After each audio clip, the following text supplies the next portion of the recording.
that we exit executive session. Second. And I do have two resolutions. The first one is authorizing the county administrator to sign union agreement on behalf of the Warren County Board of Commissioners and the Warren County Dispatch Association. So moved. Yes. And the second resolution is approving salary adjustments relative to emergency services management personnel. So moved. Yes to that as And well. that's all I have. All right. And Okay, now do we, I'll make a motion that we adjourn our general session? general session. I second that. And we are adjourned, and then let's open up the next meeting. All right. Okay, so now we're opening up our meeting of July 2nd, 2024, starting with our public hearing on our tax budget. Susan.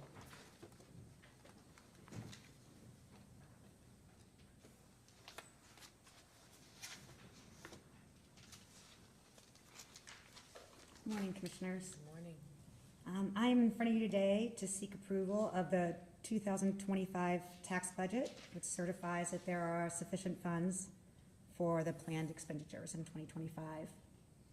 The 2025 tax budget for the general funds appropriation request is $96.8 million. This is 7.7% over the 2024 annual appropriation of $89.9 million. This is a pretty good start for the 2025 budget. If you remember last year, the tax budget came in 13% over the 2023 budget. We were able to adjust that and reach the 4.53% increase in the final budget in 2024.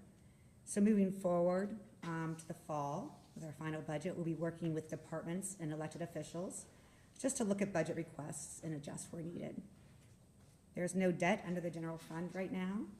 The general fund 2025 tax budget request supports 25% public safety, 33.7% operational expenses, and 1.3% for social services.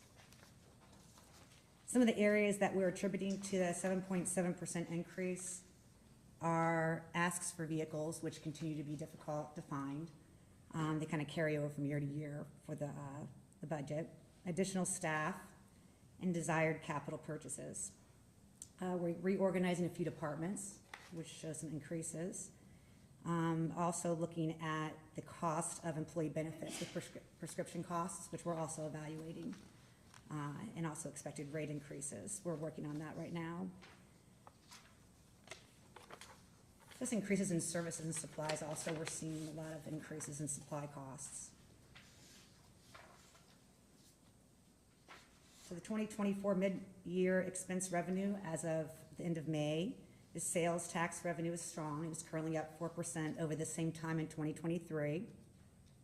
The target percentage for expenditures and revenue through May of 2024 was 41.6%.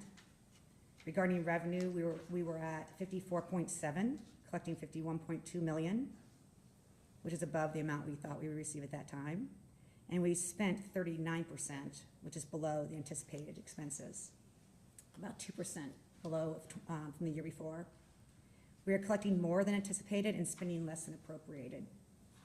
We have collected 55% of anticipated real estate taxes in the first half collection.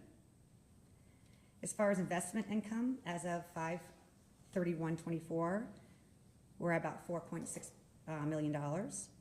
Building permit revenue is up nearly $200,000 from the same time last year. And we still hold a rainy day fund that was established in 2020 of $12 million. Regarding non-general funds, we are also in front of you and continue to work to assure that the anticipated expenses and revenue support each other. So if there aren't any questions, we are asking for your approval of the 2025 tax budget by resolution. And Martin and I will be presenting the tax budget to the Tax Commission on August 28th. Are there any questions? So just for the purposes of clarity here, we're gonna be certifying today that the submitted budgets by the elected officials. We have the tax revenue to be able to cover that. Yes. But that the months will be continuing to work with them to bring that request down to a more manageable rate of growth.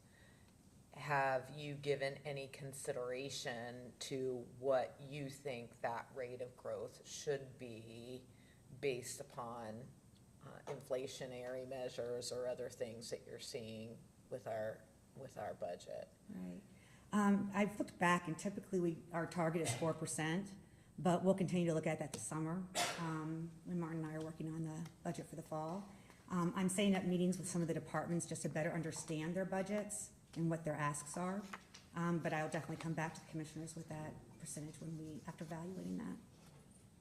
Because it seems to me that if the proposed budgets were coming in around 13% last year, and they're coming in at 7.5% or so this year, that 4%, there's not a lot of justification for increasing that 4%. Right? No, I I'm would sorry. agree. I think, no, I would say I would agree is that to Susan's point is, I think we're just gonna look at, I mean, there's obviously the factors that, we'll look at what revenue and expenditures kind of go out through the rest part of the year. We'll probably talk to you kind of in the mid to backside of August, spend the next month or so trying to maybe make a recommendation of where we think that target should be. Historically, I think Susan's correct, it's been that 3 to 4%. I think the year that was different was the COVID year, where it was 0 because no one knew at the time what was gonna happen relative to revenues.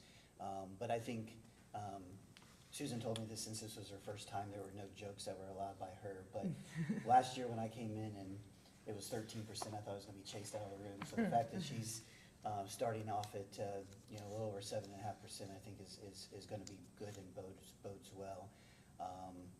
I think the challenge will also continue to be from a staffing perspective. I mean, we just had a discussion that certain departments are a little light. If they end up getting more, that'll increase. So there's just a lot of factors we have to consider. Great, I don't have a problem. Okay, do I have a motion to approve our tax budget for So 2025? moved. Yes, can we have a roll call on that? Mr. Grossman? Yes? Ms. Jones? Yes. Okay, thank you so Thank much, you. Susan. Thank you. Take care. All right, now we have we're right on time, actually, Yeah, to consider an imagine expedited. that with Dave not here. So, Just kidding, just kidding. Yeah, I'm sure he's not listening to us. So consider an expedited type 2 annexation into the city of South Lebanon. Who's making a presentation on that? Was there an objection? There was no objection. Okay. provided. You had to. All right, very good. So do we have to pass? You have a I resolution have on that? a resolution approving the annexation of 21.5659 acres to the city of South Lebanon, Linda Burke, agent, pursuant to Ohio Revised Code Section 709.023, also known as an expedited Type 2 annexation. So moved.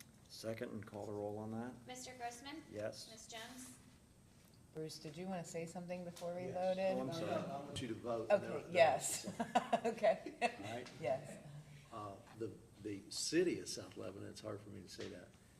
They brought a bunch of people here today, so they might want to say something. I know the mayor and their law director and their legal counsel from Columbus and their. Under the advice of counsel. Commissioners, I'm Catherine Cunningham. I'm actually what probably Bruce is referring to because I came from out of town, but we want to thank the commissioners for reviewing it and following the advice of the tax map, no objection, and the prosecuting attorney.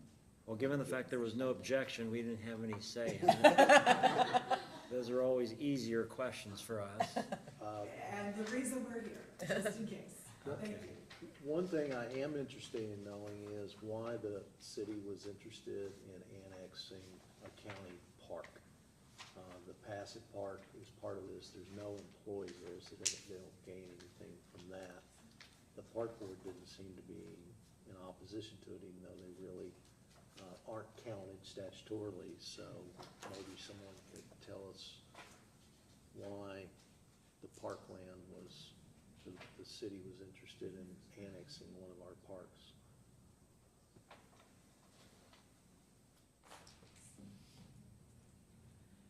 what I am told is, one, because the property owners requested it, but also because half the park is already in the city.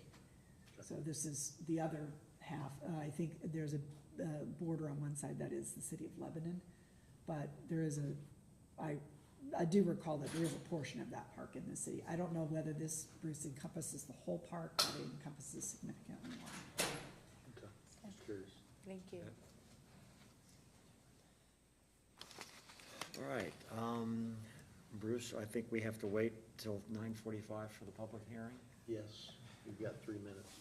Well, anybody else would like to speak to us for 3 minutes or 2 minutes now? Thank you so much. Thank you. Linda, good to see you again. Good to see you. All right. Take care. All of you.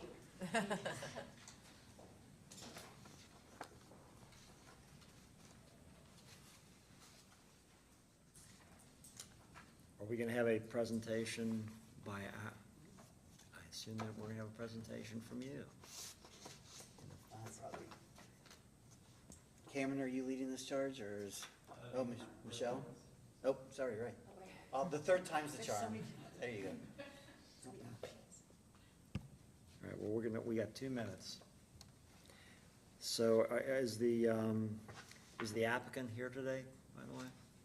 You are? Okay, good. Bruce, are we gonna take testimony today? I don't know what the agenda item is. It's a public hearing on rezoning application of Laura Moore and Eddie Reynolds. No, it's rezoning, it's legislation. Legislative, you don't need to swear anybody in Okay. or follow any formality. Okay, good. All right, we got 1 minute and we can start it. Get ready, get set. I tried so hard to time it right. You got really close. You're really close. And we are usually windier, so. I blame Dave. Well, yeah, really. I mean, that's a definite factor. So.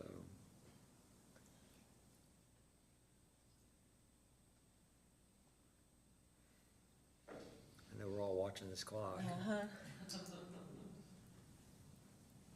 Here we go. There we go, let's do Okay, this. so now we're gonna have the public hearing on a rezoning application. Good morning, my name is Ray, I'm with the Warren County Zoning Department.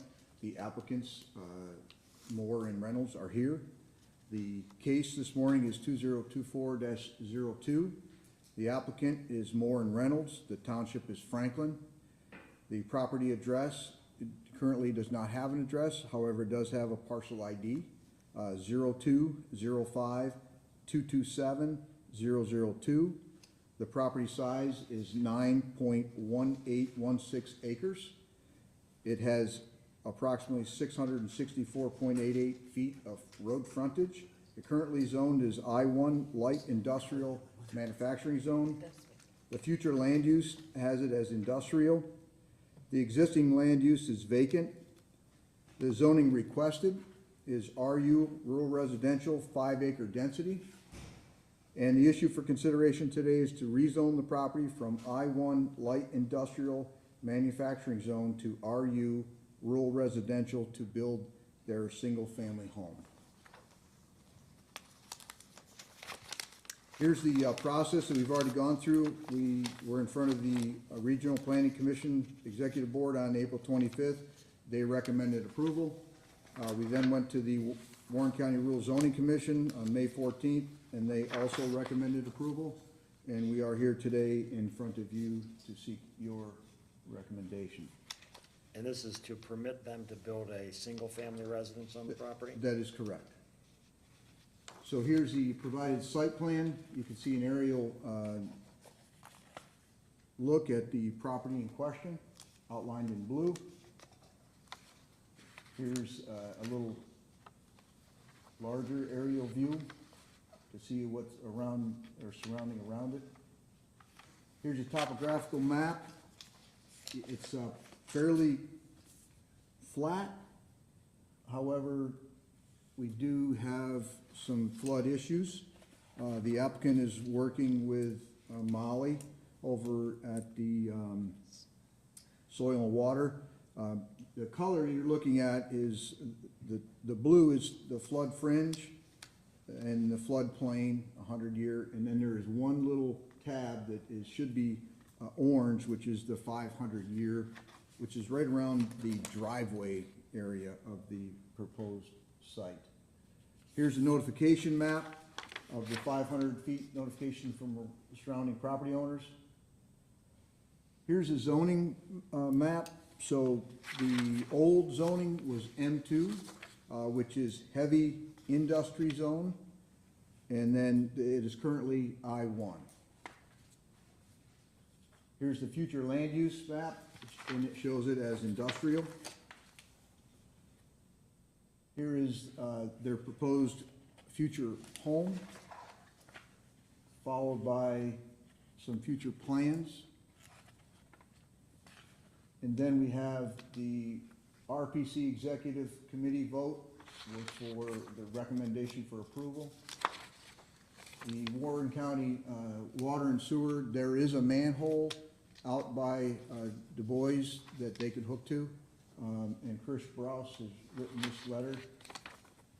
And here is the recommendation for approval from the RZC. Are there any questions? What are the land uses across the road? That is City of Carlisle, and it's the Du Bois. This is all the Du Bois apartments that they've redone. This is City of Carlisle, and then R2. So it's all residential? That is correct, yes. Okay. It's, so it's apartment buildings? Directly across the street, yes, But then there's subdivisions. I can see the subdivisions all around it. yes. All right, but it was not, so none of that's industrial at all. No, that is correct. Okay. Looks like a pretty house. And how much acreage is this again? The acreage is 9.1816 acres. Okay. Do you have anything else? No, sir. Would the applicant like to speak to us at all? Thank you. Thank you. So it looks like it's, arguably, the proposed zoning is compatible with with the nearby uses and the character of the surrounding area, Bruce, as we're looking for consideration for deviation. Yes, I'm not sure why the plan calls for it to be industrial, when everything in the area appears as residential. Bruce, I would guess that historically with those rail lines there was intent to potentially have that. I mean, when I was in economic development and woodwork projects, but I think as things have built around and the way that the rail lines have moved, it would be too hard to sit there and bring a siding or a spur off into that. So that would be my guess historically, is that the intent was to use the rail lines, which is used in other areas, but it wouldn't be sustainable here. Good morning. Good morning. Eddie Reynolds, when we first bought the property, we was told we could build on it, and we found out we could not build on it. So we went through this process. And as we cleaned up the property and got the underbrush and everything off there and cleaned it up, it came more to the fact that we wanted to build a home over there. So that's why we went through the process, and the zoning board and the planning commission, and they've all been really helpful.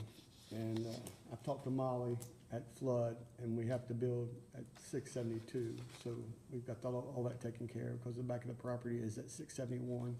So we'll be just a foot above the property there. And there is a manhole out there in the front, as Ray said, and it's got a 6-inch lateral off of it.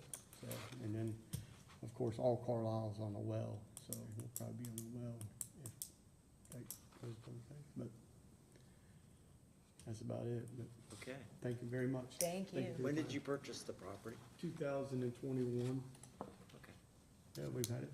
And at the time you purchased it, you were informed that you could build on it, or they would change the We zoning? was told we could build on it, but as we checked, after we brought it, we checked into it a little more, and we found out it was I-1. So, we was just gonna use the property as just, go over there and camp kind of thing and Okay. hang out.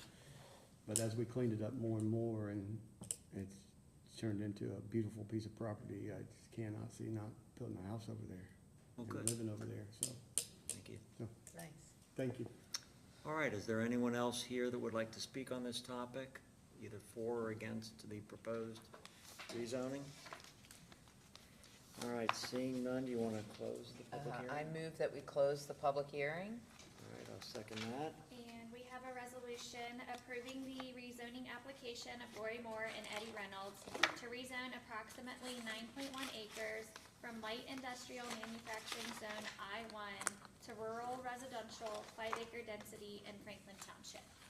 So moved. Second, call a roll on that. Mr. Grossman? Yes? Ms. Jones? Yes.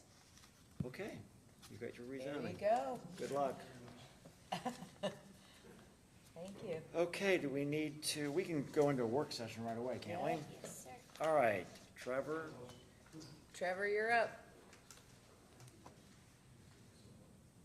Aw.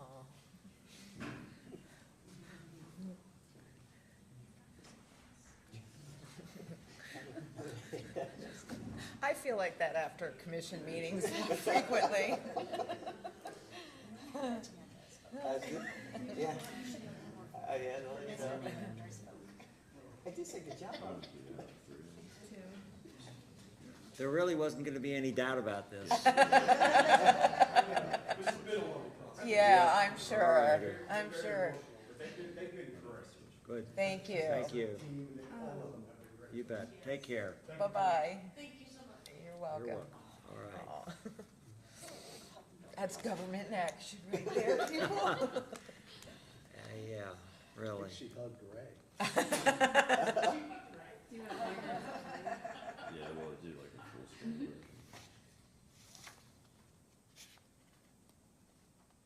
Oh, yes, the GMP today.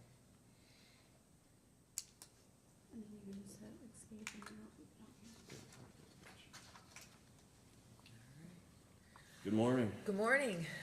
Here to discuss the construction GMP for the new county court project, with GMP being guaranteed maximum price. Back in March, you guys approved the demolition GMP for the project, and since then, the crew's been over there relocating utilities. They've demolished about 55,000 square feet of the jail. They've demolished the parking lot, and they've got the building pad prepped. So the next step on our end will be approve the construction GMP, and that's the actual cost to build the building. And it will kind of finalize the overall price tag with HGC Construction for the project. So I have a couple visuals for you. This is the most recent floor plan. Shows the furniture in the building. This is the front of the building, this way facing west. The public come into the building here, into this lobby area. You've got a clerk of court space, you've got 2 courtrooms, you have a probation department, a small hearing room, and then you have court staff along the back of the building. We have a secure access for prisoner transport here, a sally port. That's the overall gist of the floor plan.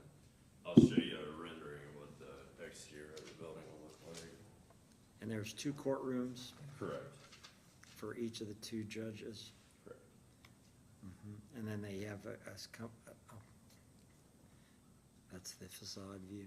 Yeah, that's the exterior of the building. The sign there at the front entrance is gonna change a little bit where it says Warren County Court across the top, but otherwise, that's pretty close to what the building will look like when it's built. It comes in around 28,000 square feet.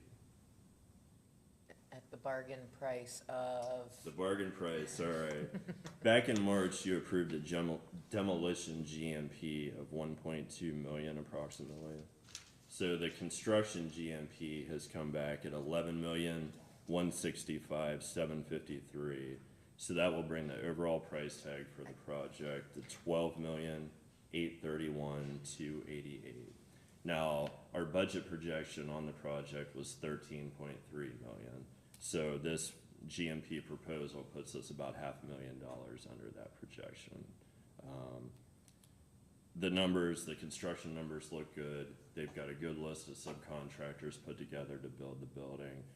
I've been through this GMP, reviewed it with the team. Everything looks good on my end to move forward. So if we could get approval for this GMP, they're ready to start construction immediately on the new building. Projected completion date of the building would be July of next year. Then we would shift the county court staff into that new building and then demolish the rest of their existing building. So everything, the dust should be settled on the project by October of next year. I'm surprised that it came in under what we had budget, to be honest with you. I was expecting you to tell me if the prices have been escalating. Well, we did a lot of work on the design end to help bring the cost down. We've actually made the building a little bit bigger while bringing the cost down. I'm also self-contracting a few aspects of the building, such as furniture, signage, the building controls. I'll contract all that out separately so we avoid So paying. furnishings and such aren't included in the GMP? No, but we have that money set aside. To purchase Separate that. from the 13.3 million that we had Correct, budgeted? yeah. Okay. And the footprint on this is smaller than the current structures that are out there for the old jail as well as the county court facility? Yeah, this building being 28,000 square feet, county court's using about 15,000 square feet currently, so it's almost gonna double their space.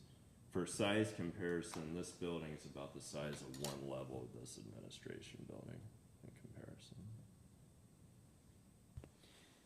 There's some other things to sort of add, and I appreciate Trevor. Trevor's been working with economic development, specifically the Port Authority. It's a reimbursable grant, so we're getting money back, and pay apps, I think, are being submitted to the state, but the state had some demo grant dollars that is actually assisting also with the demolition. So some of the dollars that we're looking at are actually gonna sit there and come down and be reduced. We currently have in our county court fund about $11.2 million, plus the county court itself, through a special fund they have, are contributing just under $2 million. So we've got the cash on hand to sit there and make this occur. Okay, good. One other point here is we do have construction contingency and owner allowances built into the project, with 100% of those funds returned to us at the project if they aren't used. So right now, we've got about $350,000 in interest in contingency money. All right. Do we need do you have a resolution, Kristen? I do have a resolution approving amendment number 2, building finishes, to the guaranteed maximum price of the design build contract with HGC Construction for the new Warren County Court project. So moved? All right, yes, why don't we, call the roll on that? Mr. Grossman? Yes? Ms. Jones? Yes. Excellent. Thank you. All right, thank you so Thank much, Trevor. Have a good day. All right, is there anything else to bring before the board? I actually had a lot, and we did it fairly fast. I think we're good, but no, there's nothing else I have. Okay, well, that probably will blame that on Dave too. So, thank you. Do you have a motion to adjourn? So moved? Yes, thanks so much. I just need to